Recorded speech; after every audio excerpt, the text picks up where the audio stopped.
మనకి రామాయణ మహాభారతాలనే రెండు ప్రసిద్ధి చెందిన ఇతిహాసాల ద్వారా సనాతన ధర్మం ఎన్నో విషయాలని నేర్పించింది. ప్రతినిత్యము కూడా ఈ ఇతిహాసాలను అధ్యయనం చేయటం ద్వారా మనలో ఎంతో మానసిక పరిణతి కలగటానికి అవకాశం ఉంది.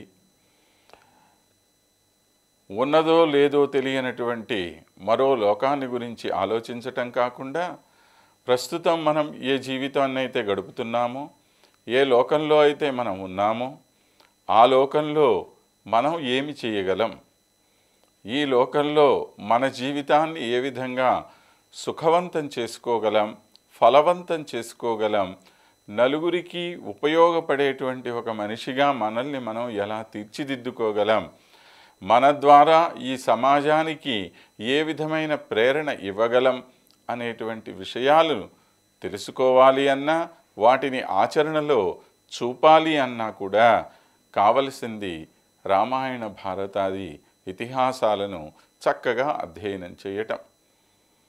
కేవలం ఏదో కథాపరంగా 4 విషయాలు తెలుసుకొని ఇవో రాములు వారు పుట్టారు, సీతమ్మని వివాహం చేసుకున్నాడు, రావణాసురుడు ఎత్తుకుపోయాడు, ఆంజనేయుడు పోయి సీతమ్మని కనుక్కున్నాడు, శ్రీరాముడు వెళ్ళాడు, యుద్ధం చేశాడు, మళ్ళీ రావణాసురుడిని చంపి సీతమ్మని తీసుకొచ్చాడు, ఇలా చెప్పతే కథలో పెద్ద విశేషం ఏమీ లేదు.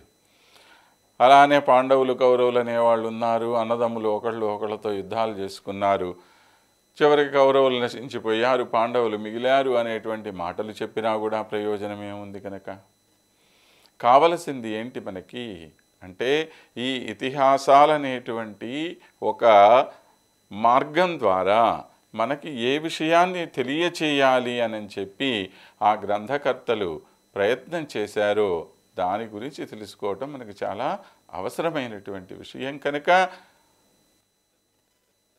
ఈ కార్యక్రమం ద్వారా ఇటువంటి ఇతిహాసాల ద్వారా మనకి తెలుస్తున్నటువంటి విషయాలను ఒక్కొక్కటిగా తెలుసుకునేటువంటి ప్రయత్నం చేద్దాం. మనకి ఒక జాతీయం ఉంది, ఆలస్యాత్ అమృతం విషం అని చెప్పి. అది కాలాంతరంలో ఏమైంది అంటే ఆలస్యం అమృతం విషం అని అన్నారు. ఏమిటండి దానికి అర్థము? ఎవడికి తెలియదు. మొత్తానికి ఆలస్యం చేయకుండా తొందరగా రావయ్యా అని చెప్పటం అన్నమాట.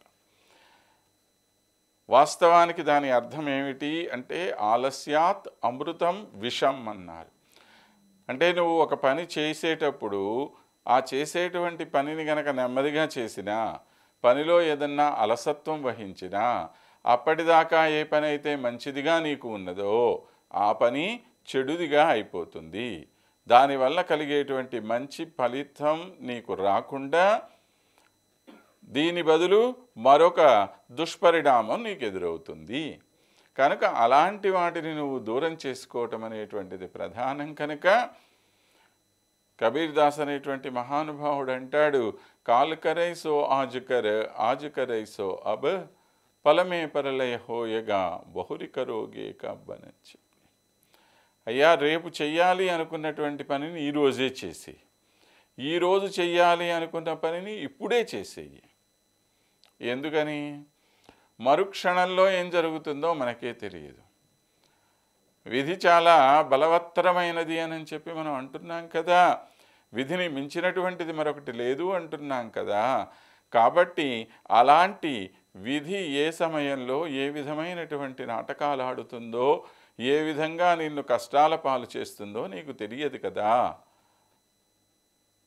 తర్వాత నువ్వు మంచి చేయాలి అనుకున్నటువంటిది కూడా చెడు అయిపోయేటువంటి అవకాశం ఉంటుంది. ఏదన్నా ఒక పని చెయ్యాలి అని అంటే ముందుగా దాని యొక్క భావం ఏదో మనకు గ్రహించాలి. ఎప్పుడైతే భావం మారిపోతుందో అప్పుడు నువ్వు చేసే పని యొక్క ఫలితం కూడా మారిపోతుంది. అందుకే మనకి మహాభారతంలో చక్కని శ్లోకాన్ని చెప్పారు, తపో నకల్క అధ్యయనం నకల్క స్వాభావికో వేద విధిగ్న కల్క ప్రసహ్య విత్తాహరణం నకల్క తాన్యేవ భావోపహతాని కల్క అన్నాడు. ఏమిటి దీని యొక్క అర్థము? తపోన కల్క, నువ్వు బాగా కూర్చొని తపస్సు చేయాలి అనుకుంటున్నావు అనుకో, దానిలో ఏ విధమైన దోషము లేదన్నాడు.